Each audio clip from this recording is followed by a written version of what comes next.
નમસ્કાર દર્શક મિત્રો, ભારતીય જનતા પાર્ટી 1995માં શાસનની ધુરા સંભાળી ત્યાર પછી જેમ વિમાનની ઉડ્ડયનમાં એર પોકેટ આવે એવું એક શંકરસિંહ વાઘેલાના બળવાનું એર પોકેટ આવ્યું. કેશુભાઈએ રાજીનામું આપવું પડ્યું. સુરેશ મહેતા મંત્રીમંડળ આવ્યું, એ પણ એક વર્ષ ચાલ્યું. પાછી શંકરસિંહ વાઘેલાની બળવાખોરીના કારણે રાજપાની સરકાર આવી.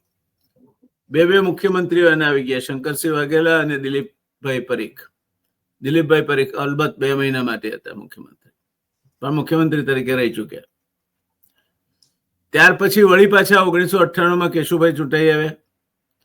પણ કેશુભાઈના કમનસીબે એમને 2001નો કચ્છનો ભૂકંપ નડી ગયો અને નરેન્દ્ર મોદી સુશાસન સ્થાપવા માટે દિલ્હીથી જે એમને ગુજરાત છોડી દેવાનું કહેવામાં આવ્યું હતું, એ વળી પાછા ગુજરાતના નાથ તરીકે પાછા આવ્યા.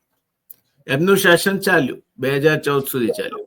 એટલે ખાસા 14 વર્ષ જેવો દીર્ઘ શાસનકાળ નરેન્દ્ર મોદીનો રહ્યો. અને એ કાળ મુખ્યમંત્રી તરીકેની એક સ્ટેબલ કારકિર્દીનો કાળ હતો એમ કહી શકાય, કારણ કે નરેન્દ્ર મોદીને કોઈની ચેલેન્જ નહોતી, અને હોય તો એ પહોંચી વળતા હશે એવું માની શકાય. થોડોક સમય સંજય જોશી સાથે, થોડોક સમય ક્યાંક અટલજી નો રાજધર્મ પાળવાની સલાહ, એ વગેરે અપવાદોને બાદ કરી એમણે બરાબર મજબૂતાઈથી ઘોડેસવારી કરી લીધી. પણ નરેન્દ્રભાઈના ગયા બાદ આનંદીબેન આવ્યા, અને એનકેની પ્રકારે આનંદીબેનની વહીવટી તંત્ર પર પકડ હતી. હું એમ નહીં કહું કે આનંદીબેન નવા પડતા હતા અથવા તો આનંદીબેનને તકલીફ હતી વહીવટી તંત્ર સાથે ડીલ કરવાની. ના, એવું હતું નહીં. એમનો અનુભવ હતો, ભણતર હતું અને મક્કમતા પણ હતી. પણ એમને જવું પડ્યું, એ ભારતીય જનતા પાર્ટીના આંતરિક ડખાનું કારણ. અને એ ગયા પછી નીતિનભાઈ પટેલ મુખ્યમંત્રી બનશે એવી વાત તે જોર પકડ્યું. નીતિનભાઈ લગભગ ગોળો શણગારીને તૈયાર પણ થઈ ગયા, મીઠાઈઓ પણ બનવા માંડી. એમના પત્નીએ પણ ટેલિવિઝનને ઇન્ટરવ્યુ આપી દીધો કે અમે આવીશું તો આવું કરીશું. જે મને લાગે છે કે થોડોક વધારે પડતો અતિ ઉત્સાહ અને કારણે નીતિનભાઈ કદાચ બસ ચૂકી ગયા. વિજય રૂપાણી આવ્યા. વિજય રૂપાણીને થોડોક સમય ચાલવા દીધા પછી વિજય રૂપાણીના કિસ્સામાં અનેક ફરિયાદો હતી. કદાચ એને કારણે હોય કે ગમે તે કારણે હોય, પણ એમને બદલી નાખ્યા. અને એમને બદલીને ભૂપેન્દ્ર પટેલ આવ્યા. ભૂપેન્દ્ર પટેલની રાહબરી હેઠળ, આમ તો રાહબરી કહેવાય, બાકી નામની રાહબરી તો કોઈ પણ ઇલેક્શનમાં નરેન્દ્રભાઈ મોદીની અને ત્યાર પછી અમિતભાઈ શાહની જ હોય છે. પણ વિક્રમજનક દેખાવ કર્યો ગુજરાત વિધાનસભામાં ભારતીય જનતા પાર્ટીએ. CR પાટીલને પ્રદેશ પ્રમુખ તરીકે એની ક્રેડિટ મળી, અને પાછા મુખ્યમંત્રી તરીકે ભૂપેન્દ્રભાઈ ચાલુ રહ્યા. પછી જામ્યું નહીં પાછું, કારણ કે કોંગ્રેસમાંથી કેટલાક મિડલ બંધા વરરાજાઓ ની જાન તોરણે આવી ગઈ. હવે એમને સારા ઘરના વરરાજાઓ હતા, અત્યાર સુધી સામે રહીને મદદ કરતા હતા, હવે સાથે રહીને કરવા માંગતા હતા. તો એમને આવકારવા માટે ભારતીય જનતા પાર્ટીને પણ અનેરો ઉત્સાહ હોય, પણ એમને રાહ જોતા રહેવું પડ્યું. અને ભારતીય જનતા પાર્ટીનું જે ભૂપેન્દ્ર પટેલનું બીજી વખતનું મંત્રીમંડળ રચાયું, તે મંત્રીમંડળનો કોઈ પણ પ્રકારનો અસર પડી નહીં. કરપ્શને માઝા મૂકી. ઘણા બધા એવા બનાવો બન્યા કે જેના કારણે વહીવટી તંત્ર રાજ્યમાં છે કે નહીં એ સવાલો ઉભા થાય. એટલે ગંજીપો ફરી ચીપાય. એમાં ભૂપેન્દ્રભાઈ એમને એમ રહ્યા, કેટલાક પ્રધાનો કનુ દેસાઈ કે બીજા કુંવરજી બાવળિયા જેવા એમના એમ રહ્યા. અને હર્ષ સંઘવીને કોઈ વિશિષ્ટ કારણોસર લોટરી લાગી, તે નાયબ મુખ્યમંત્રી બનાવી દેવામાં, રાજ્ય કક્ષાના મંત્રીમાંથી એલિવેટ કરીને કેબિનેટ મિનિસ્ટર બન્યા. કેબિનેટ મિનિસ્ટરના ઉપર છોગું લાગ્યું નાયબ મુખ્યમંત્રી. હવે ભૂપેન્દ્ર પટેલનું જ મંત્રીમંડળ પુનર્ગઠિત. એ મંત્રીમંડળે પણ કામગીરી શરૂ કરી છે. પણ કોણ જાણે કેમ ભારતીય જનતા પાર્ટીનો આ વારે વારે ગંજીપો ચીપવાનો દાવ હવે નિષ્ફળ જતો લાગે છે. અને ગણિતમાં એક વિષય આવે છે લો ઓફ પ્રોબેબિલિટી, શક્યતાઓનો નિયમ. એ એવું કહે છે કે તમે જેટલી વાર સફળ થાઓ એટલી વખત આગળના ઇવેન્ટમાં તમે નિષ્ફળ જવાની શક્યતાઓ, પ્રોબેબિલિટી વધી જાય. એટલે તમે વારે ઘડીએ મંત્રીમંડળનો ના પાના ચીપો અને પછી કહો કે આ નવું મંત્રીમંડળ છે અને ગુજરાતમાં ફેરબદલ થઈ જશે, તો આ મંત્રીમંડળ તો અત્યાર સુધીના મંત્રીમંડળોમાં સૌથી નપાવટ મંત્રીમંડળ પાક્યું છે. એની કોઈ અસર જ નથી દેખાતી. નથી મંત્રીઓ મુખ્યમંત્રીનું માનતા, નથી અધિકારીઓ મંત્રીઓનું માનતા, નથી મંત્રીઓ સચિવાલયમાં હાજર રહેતા, નથી લોકોના કામ થતા. ભાજપના કાર્યકરો તો પેટ ભરીને પસ્તાય છે કે અમારે તો માત્ર બેનરો લગાડવાનું, પેજ પ્રમુખ બનવાનું ને ખુરશીઓ ગોઠવવાનું જ આવે છે. લાડુના પીરસણીઓ નીકળે તે અર્જુનભાઈ મોઢવાડિયા અને કુંવરજીભાઈ બાવળિયા અને એવા બધા લોકોના થાળીમાં મૂકી આવે છે. અમને તો કોઈ ગણતું નથી. પણ આ વખતે એમાંય લોચો થયો. આ વખતે એમાં પણ જે અપેક્ષિતો હતા, જયેશ રાદડિયા છે કે ડોક્ટર CJ ચાવડા છે, એ રહી ગયા. કદાચ એમને લીધા હોત તો મંત્રીમંડળમાં કંઈક ભલીવાર દેખાત, પણ ગમે તે કારણસર એ રહી ગયા. એ ભારતીય જનતા પાર્ટીની આંતરિક બાબત છે, એમાં આપણે પડતા નથી. પણ આ મંત્રીમંડળ સરવાળે દરેક મોરચે નિષ્ફળ ગયું છે. ખેડૂતોના મોરચે વાત કરીએ તો અતિવૃષ્ટિના કારણે જે પાકને નુકસાન થયું એનું પેકેજ જાહેર કર્યું, એ પેકેજમાં ધાધ્યા. ત્યાર પછી જે અદાણી અને અંબાણી સોલર એનર્જી જનરેટ કરે છે દરિયાકાંઠે, એના ઇવેક્યુએશન માટેની ટ્રાન્સમિશન લાઈનો અને એનું ઇવેક્યુએશન ફાર્મ મધ્ય ગુજરાતમાં ભરૂચ પાસે બાંધે છે. આ માટે ખેડૂતોની જમીનો બેફામ રીતે મન ગણત રીતની ભાવ આપીને આંચકી લેવાય છે અને ધરારા લોકો ખેતરમાં ઘૂસી જઈને પાક ઉભો હોય તો પણ કામ કરીને પાકને નુકસાન કરે છે, પૂરતું વળતર પણ આપતા નથી અને સરકાર મૂંગી બંતર થઈને જોયા કરે છે. ભારતીય જનતા પાર્ટીમાં આંતરિક રીતે પણ ડખા થાય. સુરતના કાર્યાલયમાં નાસ્તા માટે બે કાર્યકરો ઝઘડે અને લાફાવાળી થાય. સિદ્ધપુરમાં ભારતીય જનતા પાર્ટીના નવનિર્વાચિત પ્રમુખ જગદીશ વિશ્વકર્મા જે મુલાકાત લેવાના હોય અને પોલીસ બંદોબસ્ત વચ્ચે કોઈ ભાજપના જ કાર્યકર હશે, એ સ્ટેજ પર જઈને ભાજપના જિલ્લા કક્ષાના આગેવાનને બે અડબોથ રસીદ કરી દે અને બધા જોતા રહી જાય અને પછી પાછા બધું થાળે પડી જાય. એટલું જ નહીં, પણ આવો ચુસ્ત પોલીસ બંદોબસ્ત અને કુલ મળીને 200-300 માણસથી વધારેની હાજરી નહીં હોય, એમાં 6 જણાના મોબાઈલ ચોરાય અને 7 જણાનું ગજવું કપાય. આ કાયદો અને વ્યવસ્થાની સ્થિતિ. એટલે કાયદો વ્યવસ્થાની સ્થિતિની બાબતમાં ઘણા લોકો હવે તો હળવાશમાં એવું કહે છે દિલીપભાઈ કે કાયદો છે નહીં એટલે વ્યવસ્થાનું નામ ઊભું થતું નથી. એટલે આ સરકાર સદંતર નિષ્ફળ ગઈ બીજી વખત ગંજીપો ચૂપવા છતાં. અને આવતી વહુ ને બેસતો રાજા, પડી તો પડી નહીં તો ગઈ.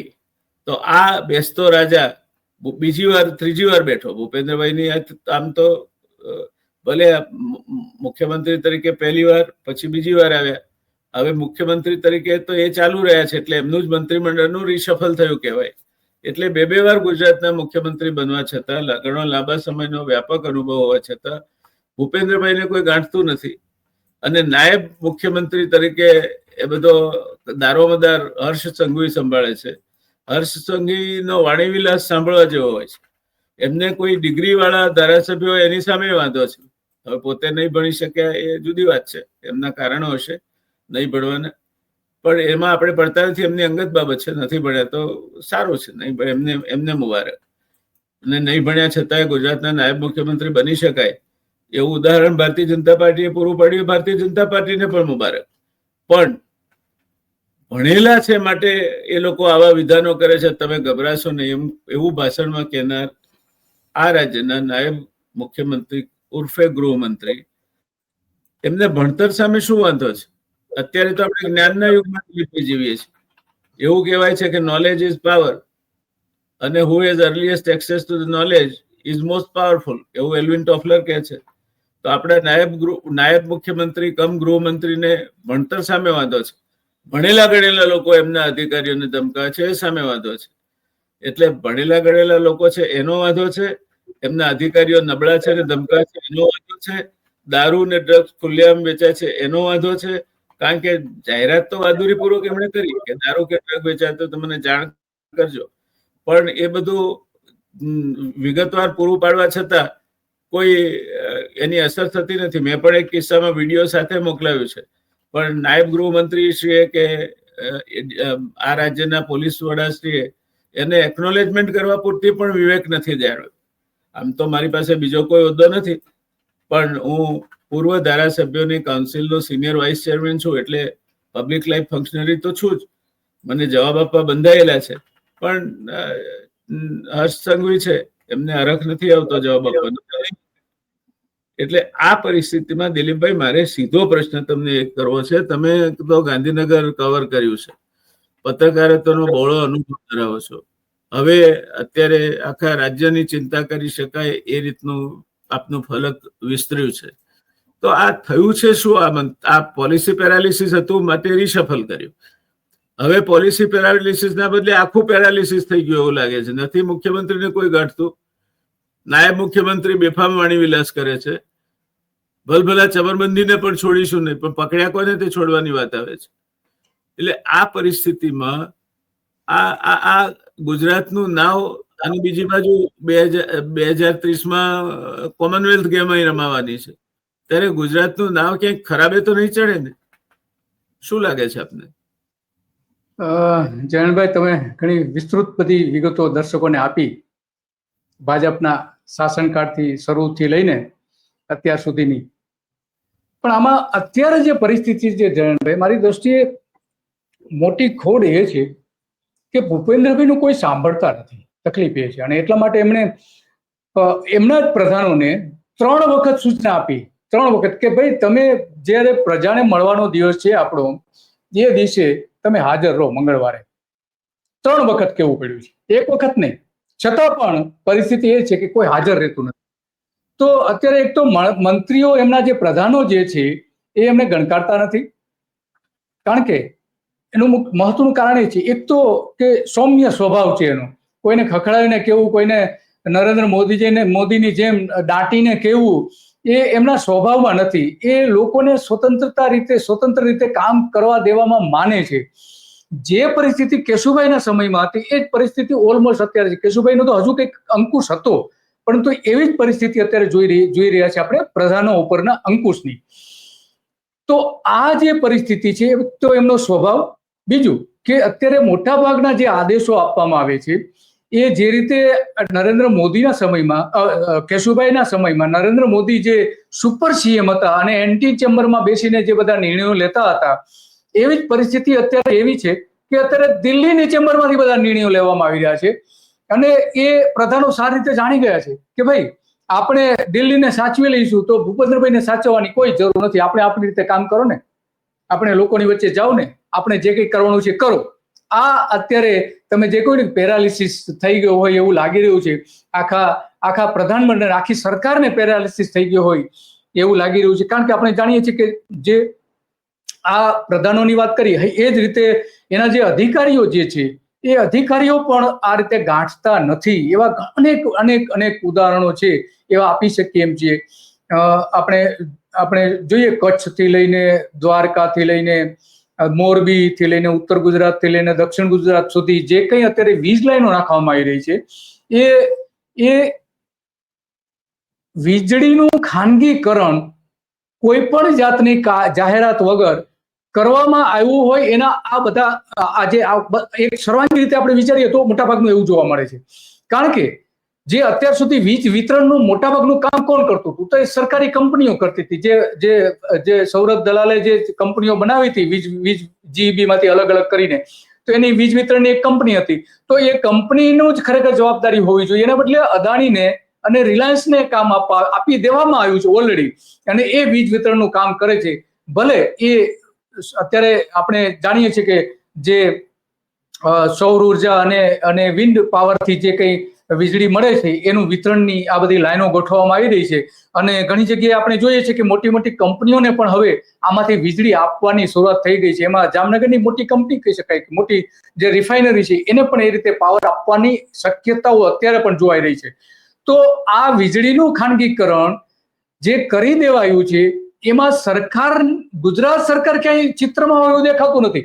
ખરેખર ભૂપેન્દ્ર પટેલને પૂછવું જોઈતું હતું કેન્દ્ર સરકારે કે આ જે વીજળીની લાઈનો નાખીએ છીએ અમે આ પ્રકારની મંજૂરી આપીએ છીએ તો એ મંજૂરી પણ લેવામાં નથી આવી. તો આ જે નિર્ણયો લેવામાં આવી રહ્યા છે જયરાણભાઈ, એ નિર્ણયોમાં ઘણા બધા નિર્ણયો એવા છે કે જે ભૂપેન્દ્ર પટેલને ખબર પણ હોતી નથી, અને ખબર હોય તો એ બોલી શકે એમ નથી. કારણ કે આપણે જાણીએ છીએ કે અમિત શાહ પાછલા બારણેથી ગુજરાત સરકાર અત્યારે ચલાવે છે. વિજય રૂપાણીની સરકાર હતી ત્યારે પણ ચલાવતા હતા, અને અત્યારે પણ પાછલા બારણેથી અમિત શાહ જે કહે છે એ પ્રમાણે કામ થાય છે, એ પ્રમાણે બજેટ એલોકેશન થાય છે, એ પ્રકારના પ્રોજેક્ટ બની રહ્યા છે. તમામ પ્રકારના રોજે રોજના નિર્ણયોમાં પણ ઘણી જગ્યાએ દખલગીરી થતી હોવાનું દેખાય છે. જાહેર નથી થતું, પણ આપણે કલ્પના કરી શકીએ છીએ કે આ નિર્ણય ભૂપેન્દ્રભાઈનો નિર્ણય ન હોય. આપણે જે વીજળીની વાત કરી તો એ ભૂપેન્દ્રભાઈની કેપેસિટી નથી, એ નિર્ણય કોણે લીધો? તો આ પ્રકારના જે નિર્ણયો લેવાય છે એમાં મુખ્યપ્રધાનને બાજુ પર મૂકી દેવામાં આવે છે. એના કારણે અધિકારીઓ પણ જાણે છે કે જે કઈ નિર્ણયો લેવાય છે એમાં ભૂપેન્દ્રભાઈનો હિસ્સો બહુ ઓછો છે. વધારે હિસ્સો જે છે એ અમિત શાહનો છે અને નરેન્દ્ર મોદીનો છે. અત્યાર સુધી પાટીલ હતા, પણ પાટીલને હવે ગુજરાતમાંથી તો કાઢી મૂક્યા છે. જે રીતે ભીખુ દલસાણીયાને ગુજરાતની બહાર મોકલી દીધા, જે રીતે આનંદબેનને પણ ગુજરાતની બહાર મોકલી દીધા, તો આ ગુજરાતની બહાર વજુભાઈ વાળાને પણ મોકલી દીધા હતા, અને અત્યારે તો એનું કોઈ અસ્તિત્વ નથી રહ્યું. તો આ રીતે આપણે જાણીએ છીએ કે સી.આર. પાટીલનો અત્યારે જે કઈ રોલ છે સુરતમાં પોતાના મત વિસ્તાર કેટલોક દેખાય છે અને પોતાના વિભાગ પૂરતો કેટલાક દેખાય છે, પરંતુ સરકારમાં હવે એનું કઈ ઉપજતું નથી. પાટીલ જે અમિત શાહ જે કરવા માંગતા હતા એ સંપૂર્ણપણે અંકુશ અત્યારે આપણે જોઈ શકીએ છીએ ભૂપેન્દ્ર પટેલની સરકાર ઉપર અમિત શાહનો અંકુશ છે. એ એટલા માટે કહેવું પડે છે કે અધિકારીઓ આ સારી રીતે સમજે છે, સારી રીતે જાણે છે, અને એટલા માટે એ જે નિર્ણયો લે છે એમાં ભૂપેન્દ્ર પટેલને કેન્દ્રમાં રાખવાના બદલે અમિત શાહને કેન્દ્રમાં રાખે છે અને નરેન્દ્ર મોદીને કેન્દ્રમાં રાખે છે. અને એમની સૂચનાઓ પ્રમાણે ઘણા બધા આ જે પ્રોજેક્ટ, મોટી મોટી કંપનીઓના જે પ્રોજેક્ટ ચાલી રહ્યા છે એ બધા જ કેન્દ્ર સરકારના માર્ગદર્શન હેઠળ જ મોટા ભાગના પ્રોજેક્ટ ચાલી રહ્યા છે. તો આ પરિસ્થિતિ છે. બીજા પણ ડે ટુ ડે બદલીથી લઈને બજેટ એલોકેશન થી લઈને બીજા ઘણા બધા પ્રોજેક્ટ એવા છે કે જેમાં આપણે ભૂપેન્દ્ર પટેલનો ક્યાંય હિસ્સો દેખાતો નથી. આ સ્પષ્ટપણે આપણે એવું કહી શકીએ છીએ. અને એટલા માટે જે અત્યારે નાયબ મુખ્યપ્રધાન મૂકવામાં આવ્યા છે હર્ષ સંઘવીને પ્રમોશન આપીને, તો એ હવે પહેલી નજરે એવું દેખાઈ રહ્યું છે કે એ મુખ્યપ્રધાન તરીકે પણ કામ કરી રહ્યા છે. તો આ અલગ અલગ રીતે જે રીતે મુખ્યપ્રધાન પાસેથી કામ લઈ લેવામાં આવ્યું છે એ કામ આ રીતે વેચી દેવાયું છે, અને એના કારણે અત્યારે સરકારને જે શિથિલતા આવી ગઈ છે, જે તમે પેરાલિસિસ શબ્દ વાપરેલો છે, એ જે થયું છે એનું મુખ્ય કારણ મારી દ્રષ્ટિએ આ છે. અને એની સીધી અસર ગુજરાતની પ્રજા પર થઈ રહી છે. ગુજરાતના લોકો એના ભોગ બની રહ્યા છે. નીચેના અધિકારીઓ બેફામ રીતે કામ કરી રહ્યા છે. પોલીસ અધિકારીઓ હોય કે આઈએસ અધિકારીઓ હોય કે કોઈ પણ આઈપીએસ કે હોય કે કોઈ પણ હોય, ઇવન ફોરેસ્ટ ડિપાર્ટમેન્ટના પણ, તો આ બધા નિર્ણયો જે લેવાય છે એમાં હિસ્સેદારી એમની હવે બહુ ઓછી રહી છે ભૂપેન્દ્ર પટેલની. તો આ એના કારણે લોકોને મોટા પ્રમાણમાં સહન કરવું પડે છે. અનેક જગ્યાએ સામાન્ય લોકો ઉપર અત્યાચાર થાય છે. સામાન્ય લોકો ઉપર એમના હક હોવા છતાં પણ એ હક આપવામાં આવતો નથી. વીજળી કંપની હોય કે ડેમોલેશન હોય. મેં આજે જ સવારે એક રિપોર્ટ તૈયાર કર્યો જયરાણભાઈ, તો એમાં મેં અમદાવાદમાં છેલ્લા 1 વર્ષમાં કેટલા મકાનો તોડી પાડવામાં આવ્યા એનો જે સોશિયલ મીડિયામાં હતું. બાકી સરકાર તો જવાબ આપતી નથી, આપણે એને આરટીઆઈ કરીએ કે મેલ કરીએ તો એમાં જે ફિગર બહાર આવ્યો 17,000 મકાનો હમણાં તોડી પાડવામાં આવ્યા છે. એમાં ઝૂંપડાઓ પણ આવી જાય અને કાચા મકાનો પણ આવી જાય, અને જે સરકાર જેને દબાણ કહે છે એ દબાણ વિસ્તારોમાંથી તોડી પાડવામાં આવ્યા છે. ચંડોળા હોય કે ઈશનપુરનું તળાવ જે છે, રામનગર જેને કહેવામાં આવે છે, રામનગર કોઈ લખતું નથી કારણ કે રામનું નામ આવે છે, અને ઈશનપુર તળાવ તરીકે બધા એને આગળ કરે છે. તો આવા અનેક પ્રકારના જે લોકોને મકાનો તોડી નાખવાથી લઈને જે કંઈ ડિસિઝન લેવામાં આવે છે એમાં ભૂપેન્દ્રભાઈનો હિસ્સો કેટલો? સવાલ એ છે. ભલે એવું કહેવામાં આવે છે કે દાદાનું બોલડોઝર, પણ દાદાનું બોલડોઝર નથી ચાલતું, માત્ર ને માત્ર હર્ષ સંઘવીનું બોલડોઝર ચાલી રહ્યું છે. જી જયનભાઈ. દિલીપભાઈ, થોડુંક ઇતિહાસમાં લઈ જવા છે મારે આપને. હર્બર્ટ સ્પેન્સર એ બહુ મોટો ઇતિહાસકાર થઈ ગયો. એણે 2 વસ્તુ કહી છે.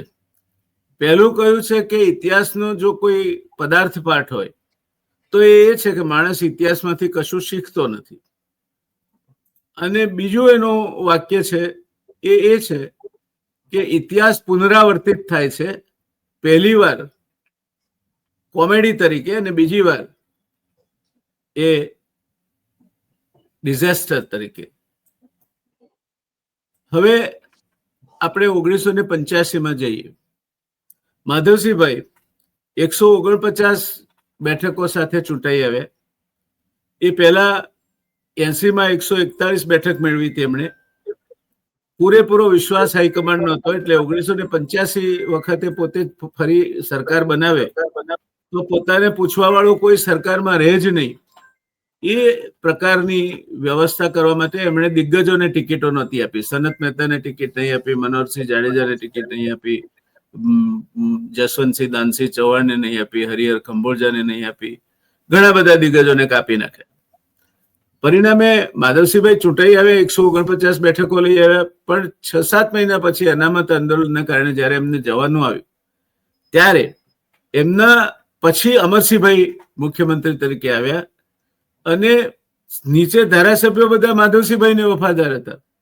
એટલે અમરસિંહભાઈને કેટલાક તો તુંકારે બોલાવતા. અને એક એમની કેબિનેટમાં નરેન્દ્ર રાવળ કરીને ટ્રાન્સપોર્ટ અને શ્રમ રોજગાર મંત્રી હતા. એ તો અમરસિંહભાઈની કેબિનના સામે ઉભા રહીને એમને તુતારી કરીને ગાળો બોલતા હતા. એટલે અમરસિંહભાઈ મુખ્યમંત્રી બન્યા, પણ ઘંટીનું પડિયું ગળે બાંધીને તરવાનો એમના ભાગ આવ્યો.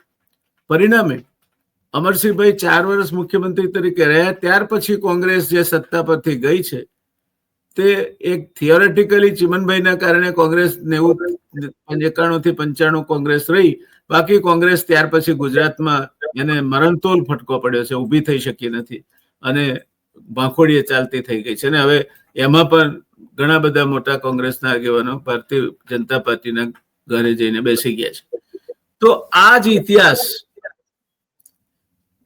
જે કિસ્સો અમરસિંહભાઈના કિસ્સામાં બન્યો, હી પ્રિસાઇડેડ ઓવર લિક્વિડેશન ઓફ કોંગ્રેસ, તેવો કિસ્સો ભૂપેન્દ્રભાઈના કિસ્સામાં બનતો આપ જોઈ રહ્યા છો. કાલે ઉઠીને કેન્દ્રના નેતાઓમાં કંઈક આમ તેમ થાય, રજા કજા થાય, બીજું કોઈ કારણ એવું આવી પડે, અને ગુજરાતની ગાદી ભારતીય જનતા પાર્ટી એ પોતાના બલબૂતા પર સંભાળવાની વાત આવે તો આ ફેસલેસ મિનિસ્ટ્રી અને ફેસલેસ ઓર્ગેનાઇઝેશન બાબતમાં શું કહેવું છે આપનું? હા, એ તમારી વાત સાચી છે કે જ્યારે ઉપરની નેતાગીરી ન હોય અથવા તો કેન્દ્ર સરકાર અત્યારે ભાજપની છે એ ન હોય અને એ નેતાઓ પણ ન હોય તો શું? આ બહુ મોટો પ્રશ્ન છે. તો જે માધવસિંહ સોલંકીના સમયમાં તો એ પોતે સક્ષમ હતા અને એનો ફેસ હતો અને એ પોતે ઘણું બધું કરી શકે એવી ક્ષમતા પણ હતી. પરંતુ અત્યારના જે આપણે મુખ્યપ્રધાન જોઈએ છીએ તો એમાં એમની ક્ષમતાનો ક્યાંય કોઈ જગ્યાએ ઉપયોગ થતો હોય અથવા તો પોતાની ક્ષમતા હોય એવું દેખાતું નથી. કારણ કે એ પણ આપણે જાણીએ છીએ કે એ પણ ડિપ્લોમા એટલે કે ઓછું ભણેલા છે, અને આપણા નાયબ મુખ્યપ્રધાન જે છે હર્ષ સંઘવી એ પણ ઓછું ભણેલા છે. તો જે ખરેખર રાજ્યને ચલાવવા માટે દૂરંદેશી હોવું જોઈએ કે હવે પછીના વર્ષોમાં આપણે ગુજરાતને કેવું બનાવવું છે, હવે પછીના પ્રોજેક્ટ એવા કેવા બનાવીએ કે જેના કારણે આપણે ફાયદો થાય, ગુજરાતને ફાયદો થાય, ગુજરાતની જનતાને ફાયદો થાય, એ વિચારધારા, એ વિચારો અને એ સૂઝબૂઝ જે હોવી જોઈએ એ સૂઝબૂઝ બિલકુલ દેખાતી નથી. અને એના કારણે આપણે જોઈ શકીએ છીએ કે અત્યારે જે ભૂપેન્દ્ર પટેલની જે સરકાર છે એ માનો કે હવે આ નેતાઓ ન હોય તો તૂટી પડે એવી પરિસ્થિતિ ઊભી થાય, એમાં તો કોઈ સવાલ નથી. કારણ કે તમામ જે અત્યારના જે પ્રધાનો જે છે એ પોતે પોતાની રીતે કામ કરી રહ્યા છે. જે રીતે નરેન્દ્ર મોદીનો અંકુશ હતો દરેક પ્રધાન ઉપર, એનું એક પાંદડું પણ હલવા ન દે એ પ્રકારનો અંકુશ હતો. એટલે અમુક અંશે તો એ ખોટો પણ અંકુશ હતો. પ્રધાનોને થોડે લિબરલ રહેવા દેવા જોઈએ, એને પોતાના વિભાગ પૂરતા. એ જે પરિસ્થિતિ છે એમાં અત્યારે પરિસ્થિતિ સૌથી વધારે ખરાબ એ છે કે કાયદો અને વ્યવસ્થાની, જે તમે અગાઉ વાત કરી હતી, કાયદો અને વ્યવસ્થાની પરિસ્થિતિ એટલી ખરાબ છે કે આ જ લોકો ઉપર જે રીતે અત્યારે અત્યાચાર થઈ રહ્યા છે, જ્યારે આ દિલ્હીના જે બે નેતાઓ, ટોચના બે નેતાઓ નહીં હોય ત્યારે, અથવા તો સરકાર જશે, કેન્દ્ર સરકાર જશે, ત્યારે આ જે લોકોનો વિરોધ છે એ વિરોધ માધવસિંહ સોલંકી વખતે જે લોકોએ આંદોલનો કર્યા હતા એવા આંદોલનો, અલબત્ત એ આંદોલન નહીં પણ એ પ્રકારના આંદોલનો પણ થઈ શકે છે. પરંતુ અત્યારે એક નાના આંદોલનો ઘણી બધી જગ્યાએ ચાલી રહ્યા છે. ઓછામાં ઓછા 92 એવા આંદોલનો આપણે ગણાવી શકીએ કે નાનાથી લઈને વ્યક્તિગતથી લઈને ઘણા બધા જે કહી શકાય એ પ્રકારના આંદોલનો. તો એ જે આંદોલનોમાં પ્રજા પોતે એક એવા નેતાની શોધમાં અત્યારે છે કે જો એ નેતા એમને મળી જાય તો આ સરકારને ઘણા બધી મુશ્કેલીઓ ઊભી થઈ શકે એમ છે. અને એના કારણે આપણે જોઈએ છીએ કે હર્ષ સંઘવી જે છે એ જે નિર્ણયો લે છે, હવે હમણાં અમને સ્ટેટમેન્ટ આપ્યું એના કારણે જે કોંગ્રેસ સુષુપ્ત અવસ્થામાં હતી એ લાઇમલાઇટમાં આવી ગઈ. કોંગ્રેસની સાથે જોડાનારો વર્ગ આપણે સોશિયલ મીડિયાથી લઈને જે રેલી જે થઈ રહી છે, ગેનીબેને હમણાં જે રેલી કરી, એ રેલીમાં જે રીતે લોકો ઉમટી પડ્યા હતા અને જે રીતે સમર્થન એને મળેલું હતું, એ લોક સમર્થન જોતા એવું લાગી રહ્યું છે કે ભૂપેન્દ્ર પટેલને આવનારા સમયમાં આ નેતાઓના અભાવના કારણે ઘણી બધી મુશ્કેલીઓ ઊભી થઈ શકે છે એવું મને લાગી રહ્યું છે. કારણ કે જિગ્નેશ મેવાણીનો જે કેસ ઉભો થયો છે, જિગ્નેશ મેવાણીએ જે ચેલેન્જ આપી કે દારૂ અને જુગારના અડ્ડાઓ જે ચાલી રહ્યા છે, ડ્રગ્સ જે લેવામાં આવી રહ્યું છે, એને તમે બંધ કરો. અને એના સંદર્ભમાં એણે કહ્યું જો તમે આ બંધ નહીં કરો તો તમારા પટ્ટા ઉતરી જશે. પટ્ટા ઉતરી જશે એનો મતલબ એ નથી કે પોલીસ અધિકારીને મારીને એનો પટ્ટો ખેંચીને લઈ જશે. એ મતલબમાં એનો કહેવાનો મતલબ નહોતો, પરંતુ એનો કહેવાનો મતલબ એ હતો કે આમાં એવી પ્રોસિજર થશે કે તમારી નોકરી જશે. એનો કહેવાનો મતલબ એ હતો. પરંતુ હર્ષ સંઘવીએ જે સામે જવાબો આપ્યા અને જે ટિપ્પણીઓ કરી એના કારણે લોકોનો રોષ જે હર્ષ સંઘવી સામે ઉભો થયો છે આખા ગુજરાતમાં, એ જબરજસ્ત રોષ છે. લોકો સોશિયલ મીડિયામાં હર્ષ સંઘવીને આપણે અહીંયા ન બોલવી જોઈએ એવા શબ્દો બોલી રહ્યા છે. અને એ રોષ જે દેખાઈ રહ્યો છે એ રોષ ખરેખર તો આ સરકારને ભારે પડી શકે એમ છે. કોંગ્રેસ જે આપણે જાણતા હતા કે કોંગ્રેસ બહુ કઈ ઉકાળતી નથી, બહુ લોકોની વચ્ચે જાય છે, પણ ઠીક છે કે તે વિસ્તાર પૂરતા એના કાર્યકરો જે વર્ષોથી જોડાયેલા છે એ કાર્યકરો આવે, પણ લોકો જોડાતા નતા. પરંતુ જ્યારથી આ પ્રશ્ન ઉભો થયો છે જિગ્નેશ મેવાણીનો, ત્યારથી લોકો એની સાથે જોડાયા છે. બીજા પક્ષના નેતાઓ પણ એને ટેકો આપી રહ્યા છે. ગોપાલ ઇટાલિયાએ જે વાત કરી કે હર્ષ સંઘવીએ સુરતમાં 2 ઘટનાઓ એવી હતી કે એને કાયદો હાથમાં પોતે લીધો હતો. એક હોસ્પિટલ, સિવિલ હોસ્પિટલમાં જે એનો સ્ટાફ હતો એને લાફાઓ ઝીકી દીધા હતા. એને ટાટિયા તોડી નાખવાની વાત કરી, તેને લાફા જે ઝીકા હતા એક PSI ને ટ્રાફિકના પ્રશ્નના સંદર્ભમાં એ સમયે આ 2 ઘટનાઓ હતી. અને આજે ત્રીજો વિડીયો એક જે બહાર આવ્યો છે જયનભાઈ, કે જે સોશિયલ મીડિયામાં જબરદસ્ત ચાલી રહ્યો છે, એમાં હર્ષ સંઘવી સુરતની એક સોસાયટીમાં વાત કરી રહ્યા છે કે તમે ધોકો હાથમાં લો અને આવા જે તત્વો છે એને પકડીને મારો. તો આ પ્રકારના આપણા નાયબ મુખ્યપ્રધાન જોઈએ છે, આ પ્રકારના આપણા ગૃહપ્રધાન છે. અને એ જે થઈ રહ્યું છે એ લોકોમાં જબરજસ્ત રોષ છે. હમણાં મેં લગભગ 3 જેટલા એક સર્વે કરેલા હતા. એ સર્વેમાં 3 જગ્યાએ મેં અમિત શાહનું નામ મૂક્યું હતું. તો અમિત શાહને લોકોએ 8% લઈને 18% માત્ર મત આપેલા છે. માત્ર 8% થી 18% સુધી. નાનો સર્વે હતો, બહુ મોટો નહોતો. મારા 100 પર મેં સર્વે કરેલો હતો. તો એ જે સર્વે પોતે બતાવે છે કે જે રીતે અમિત શાહ ગુજરાતના લોકોમાં કોઈ પણ જાતની લોકપ્રિયતા ધરાવતા નથી, લોકો એને નફરતથી જોવે છે. એ જ રીતે એના જે ચેલા છે હર્ષ સંઘવીને, એ જ આજે પરિસ્થિતિ એવી ઊભી થઈ છે કે હર્ષ સંઘવી સામે જબરજસ્ત રોષ ઉભો થયો છે અને એ સરકારને અત્યારે મુશ્કેલીમાં મૂકી રહ્યો છે. એ રોષ લોકો ભાજપથી અલગ થતા દેખાઈ રહ્યા છે. એ જે આ ટ્રેન્ડ શરૂ થયો છે, જો એ ટ્રેન્ડ ચાલુ રહેશે તો આ કોઈ પણ રીતે ભૂપેન્દ્ર પટેલ અંકુશમાં લાવી શકે એમ નથી અને એ લોકોનો રોષ ઠારવા માટે વારંવાર નરેન્દ્ર મોદી આવવું પડે છે, પોતાનો ફેસ લોકોને બતાવવો પડે છે, સભા કરવી પડે છે અને એમાં લોકોને ઓછામાં ઓછો રોષ વ્યક્ત થાય એ પ્રકારની એમની કોશિશ કરવી પડે છે. તો વડાપ્રધાને આવવું પડે છે અહીંયા. એ હાલત બતાવે છે કે અત્યારની જે સરકાર છે એ લોકોનો જે લોક વિચારો જે છે એને સમજવામાં નિષ્ફળ રહી છે, એ પ્રમાણે કામ કરવામાં નિષ્ફળ રહી છે અને આ આખી પરિસ્થિતિ ઊભી થઈ છે કે એના કારણે ભૂપેન્દ્ર પટેલની ઘણી બધી આફતનો સામનો પણ કરવો પડે એમ છે. જી જયનાભાઈ, ખૂબ સાચી વાત કહી. ચિંતાજનક બાબત છે. ગુજરાત વેપારી અને શાંતિપ્રિય રાજ્ય છે. ગુજરાતને હડમાલા, તોફાનો, બંધ અને આ પ્રકારની આવારાગર્દી કે ગુંડાગીરી ખપતી નથી. અને શબ્દો રાજા રાજાની ભાષા બોલે અને રખેવાળ રખેવાળની ભાષા બોલે. હર્ષ સંઘવી જે ભાષા વાપરે છે એ એટલી ક્લિષ્ટ ભાષા હોય છે કે આપણને લાગે કે આ કોને ધમકી આપે છે અને એ પ્રકારની ભાષા વાપરીને એ શું સિદ્ધ કરવા માંગે છે.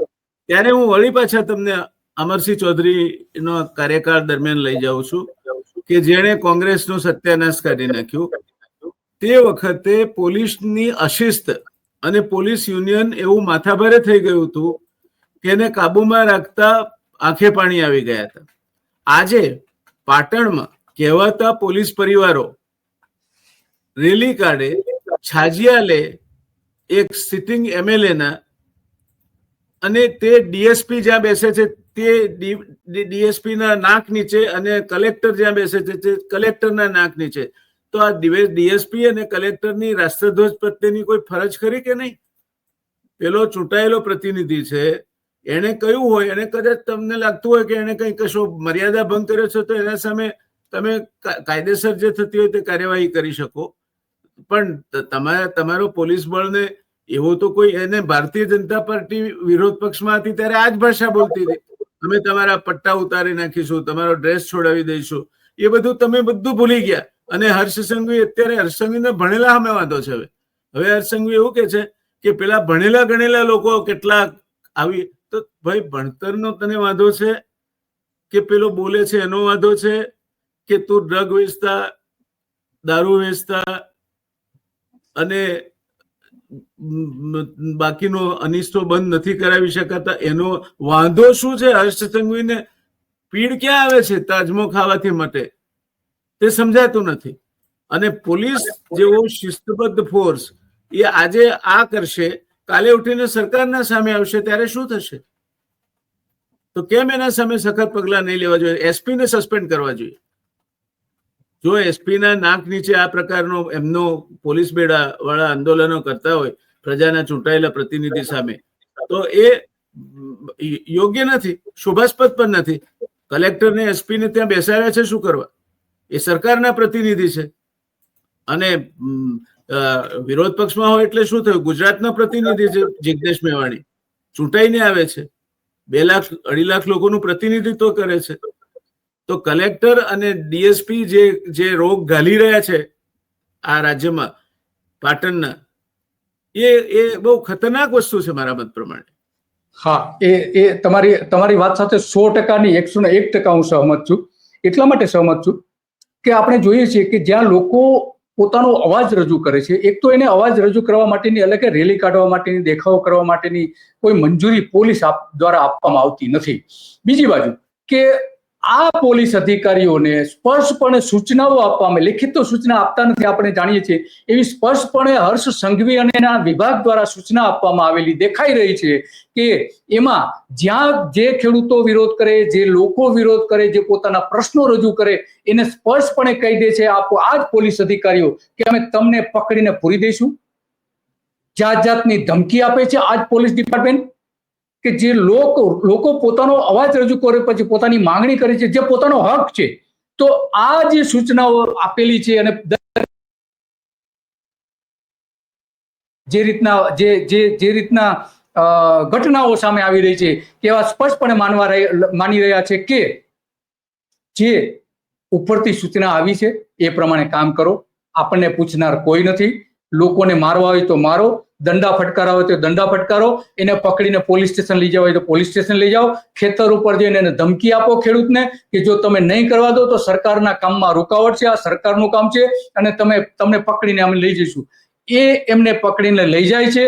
આ પ્રકારનું જે સૂચનાઓ પોલીસ વિભાગને આપી છે, તમે જે કહ્યું છે એ પ્રમાણે હવે પછી સરકારને આ એટલું મોટું પ્રમાણમાં નડવાનું છે આ કે જે સૂચના તમે લોકોને દબાવવા માટે, લોકોને અંકુશમાં રાખવા માટે પોલીસને છૂટો દોર આપી દીધો છે, દાદાગીરી કરવાનો છૂટો દોર આપી દીધો છે, કાયદાઓનો ભંગ કરીને પણ અવાજને દબાવી દેવાનો જે તમારા આદેશો છે એ આદેશો એક દિવસ આ જ પોલીસ અધિકારીઓ તમારી સામે આવીને ઉભા રહેશે. અને બીજી તમે જે વાત કરી કે પાટણમાં જે રીતે પોલીસના કર્મચારીઓએ જે દેખાવો કર્યા એ સરકારની મંજૂરી વગર, રાજકીય મંજૂરી વગર શક્ય નથી અને એની સૂચનાઓથી જ થતું હોય એવું સ્પષ્ટપણે એમાં દેખાઈ રહ્યું છે. ભલે સૂચના ક્યાંય દેખાતી નથી આપણે, પણ સૂચના કઈ દેખાય એ જરૂરી નથી. તો આ જે સૂચનાઓ આપવામાં આવે છે કે તમે આ ધારાસભ્ય સામે, આ રાજકીય પક્ષ સામે, આ લોકો સામે વિરોધ કરો તો એ વિરોધ એક દિવસ તમારી સામે જ આવીને ઉભો રહી શકે છે. જે તમે વાત કરી અમરસિંહ ચૌધરીના સમયમાં 85માં જે કોમી તોફાનોથી લઈને ત્યાર પછી સતત જે તોફાનો ચાલતા રહ્યા અને 1991 પછી એક પણ સરકાર કોંગ્રેસની આવી નથી. તો આ અત્યારે પરિસ્થિતિ લગભગ એવી જ છે. અમરસિંહ ચૌધરીની સરકાર વખતની મોટા ભાગની પરિસ્થિતિ ગુજરાતની એવી છે અને એમાં કદાચ બની શકે કે ભૂપેન્દ્ર પટેલને ઘણું સહન કરવાનું આવે, ભારતીય જનતા પાર્ટીને ઘણું બધું સહન કરવાનું આવે. અત્યારે જે પરિસ્થિતિએ વળાંક લીધો છે, ખાસ કરીને રાજકીય અને પ્રજાકીય પરિસ્થિતિએ જે વળાંક લીધો છે એ પરિસ્થિતિ જો લાંબો સમય ચાલુ રહેશે ચૂંટણી સુધી તો ભારતીય જનતા પાર્ટીને 100% મુશ્કેલી ઊભી થઈ શકે એમ છે. ભલે એ SRIમાં 70 લાખ મતોની ગોલમાલ કરે, ભલે કોંગ્રેસના નેતાઓને ચૂપ કરી દે, ભલે આમ આદમી પાર્ટીના નેતાઓ બૂથ સુધી આ બધી તપાસ અત્યારે કરતા નથી, આ બધું જ કરશે છતાં પણ જ્યારે લોકોનો રોષ ફાટી નીકળશે ત્યારે તમે જે મેનેજ કરેલા મત છે એ બાજુ પર રહી જશે. તો જયનાભાઈ, આ મૂળ વાત છે કે અમરસિંહ ચૌધરી વખતની જે સરકારમાં જે પરિસ્થિતિ હતી ઓલમોસ્ટ એવી જ પરિસ્થિતિ અત્યારે લગભગ કહી શકીએ. પરિસ્થિતિઓ અલગ હતી પરંતુ જે રીતે લોકોની આપણે વાત કરીએ અને પોલીસ તંત્રની વાત કરીએ તો એવી જ પરિસ્થિતિ આજે આવીને ઉભી રહી છે. જી દિલીપભાઈ, સરકાર કોઈ પણ હોય એની પ્રાથમિક જવાબદારી કાયદો અને વ્યવસ્થાની જાળવણી હોય છે. ગુજરાત એમાં પાછું પડી રહ્યું છે. તો આ ભાવિ માટેની બહુ સારી નિશાની દેખાતી નથી. ત્યારે છેલ્લો પ્રશ્ન કે અમરસિંહ ચૌધરીના કિસ્સામાં પછી છેલ્લા 6 મહિના માટે માધવસિંહભાઈને પાછા મુખ્યમંત્રી તરીકે મૂક્યા હતા અને માધવસિંહભાઈ પણ કોંગ્રેસનું ડૂબતું વણ બચાવી શક્યા નહોતા. એ વાતમાંથી ભાજપ ધડો લેશે ખરું? કંઈ શીખશે ખરું? કે પછી હર્બર્ટ સ્પેન્સરને સાચો પાડશે કે ઇતિહાસનો મોટામાં મોટો પદાર્થ પાઠ એ છે કે માણસ ઇતિહાસમાંથી કશું શીખતો નથી? છેલ્લો પ્રશ્ન. બની શકે કે આપણે જે રીતે નરેન્દ્ર મોદીની સ્ટાઇલ છેલ્લી બે મુખ્યપ્રધાનો બદલી નાખ્યા હતા એ સ્ટાઇલ કે ચૂંટણી પહેલા બદલાવ કરી દેવો અને કદાચ પ્રયત્ન કરે કે ભાઈ ભૂપેન્દ્રભાઈ પ્રત્યે લોકોની લાગણી બરાબર નથી, હર્ષ સંઘવી પ્રત્યેની લાગણી જે લોકોની છે એના દ્વારા આપણે મત મેળવી શકીએ એમ નથી. તો બની શકે કે છેલ્લી ઘડીએ છેલ્લા એકાદ વર્ષમાં ભૂપેન્દ્ર પટેલને સ્થાને બીજા કોઈને પણ મૂકી દે. પરંતુ હવે અત્યારની પરિસ્થિતિ એવી છે, ભવિષ્યમાં જે થાય તે અત્યારની પરિસ્થિતિ એવી છે કે ગમે તે ચહેરો લાવશે તો જે અત્યારે નેતાઓ છે એમાંથી ને કયા નેતા એવા કાબેલ છે કે જે આ આખી ભારતીય જનતા પાર્ટીની સરકારને ફરીથી ચૂંટાવી શકે એમ છે. તો આ મને નથી લાગતું કે જે ભૂતકાળમાં જે બનાવો બન્યા હતા અમરસિંહ ચૌધરી સરકાર વખતની જે તમે વાત કરી અને માધવસિંહ સોલંકીને છેલ્લા દિવસોમાં લાયા હતા અને એમાં એ સફળતા નથી મળી, તો અહીંયા માનો કે છેલ્લા દિવસોમાં મુખ્યપ્રધાનને બદલી દે તો પણ એમાં સફળતા અત્યારના સંજોગમાં, ભવિષ્યમાં જે પરિસ્થિતિ હોય એ પ્રમાણે તો એમાં બચાવી શકશે એવું મને નથી લાગ્યું. જી ધન્યવાદ. દર્શક મિત્રો, અત્યારે જે સરકાર ભૂપેન્દ્રભાઈના નેતૃત્વ હેઠળ ચાલે છે એ સરકાર અસરકારક છે એવું બતાવવા માટે ગંજીપો ફરી ચીપવામાં આવ્યો હતો.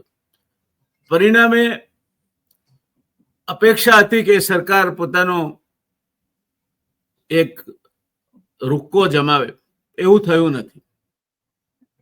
સરવાળે તો આપણે બધા જ નુકસાનમાં છે. સરકાર સારી ચાલતી હોય, કાયદો વ્યવસ્થા સારા જળવાતા હોય, લાંચ રૂશ્વત ન હોય, જો કે એવું તો સ્વપ્નવત થઈ ગયું છે, બાકીને બધી વ્યવસ્થાઓ સારી ચાલતી હોય, તો સરવાળે તો આપણે સુખી છીએ. આપણે ઈચ્છીએ આપણું હિત છે એમાં કે સરકાર સારી ચાલે, ગમે તે પક્ષની હોય. પણ એ જયારે સારી ન ચાલે ત્યારે આપણું હિત ગવાય છે એ કેમ ભૂલી જાઓ છો તમે? અને ત્યારે નાગરિક તરીકેની તમારી ફરજ શું છે એ તમારે વિચારવું જોઈએ. બસ આજે વાતને આપણે એટલે જ મૂકીએ છીએ. પ્રસંગો તો બનતા રહેવાના. હર્ષભાઈને વાંધો ભણેલા ગણેલા લોકો સામે છે ને, હું એમની પેટ પીડા સમજી શકું છું. સત્તામાં માણસ મદાંધ બને ત્યારે એના શું પરિણામો આવતા હોય છે એ આપણે મહાભારતમાંથી પણ જોયું છે, રામાયણમાં પણ જોયું છે. મહાપ્રતાપી યાદવ સેના, શ્રી કૃષ્ણ જેવા સબળ નેતા, સકુળ વિનાશ થાય સોનાની દ્વારકાનો, એ પણ આપણો ઇતિહાસ કહે છે. મુઘલ સામ્રાજ્ય, બહાદુર શાહ જફર એક્સાઇલમાં એટલે દેશ વટો ભોગવીને મૃત્યુ પામે, તે પણ જોયું છે. અંગ્રેજો ક્યારેય જેના રાજ્ય પરથી સૂરજ આથમતો નહોતો એનો સૂરજ આથમી ગયો, તે પણ જોયો છે. આ દુનિયામાં બધું જ પરિવર્તનશીલ છે, કશું જ કાયમી નથી. અને એ પરિવર્તનનું નિમિત્ત ક્યારેક નાનકડું બનાવ બની જતો હોય છે. એ નાનકડો બનાવ, એ નાનકડી ઘટના ઘટવાની ક્યાંક રાહ જોતી હોય છે, પણ એની પીડા પ્રજાને વેઠવી પડે છે. અને એ પીડા ઓછામાં ઓછી પ્રજાને વેઠવી પડે, સૌ સુખી થાય, સૌનું કલ્યાણ થાય, એ ભાવના સાથે ભાઈ દિલીપભાઈ પટેલનો આપણે હૃદયપૂર્વક આભાર માનીએ છીએ. ખૂબ સરસ તમારો પણ આભાર. સાથે ચર્ચાને જીવંત બનાવી. અને દર્શક મિત્રો, આપ સૌનો પણ આભાર. ધન્યવાદ. શુભરાત્રી. આવજો દિલીપભાઈ, આવજો.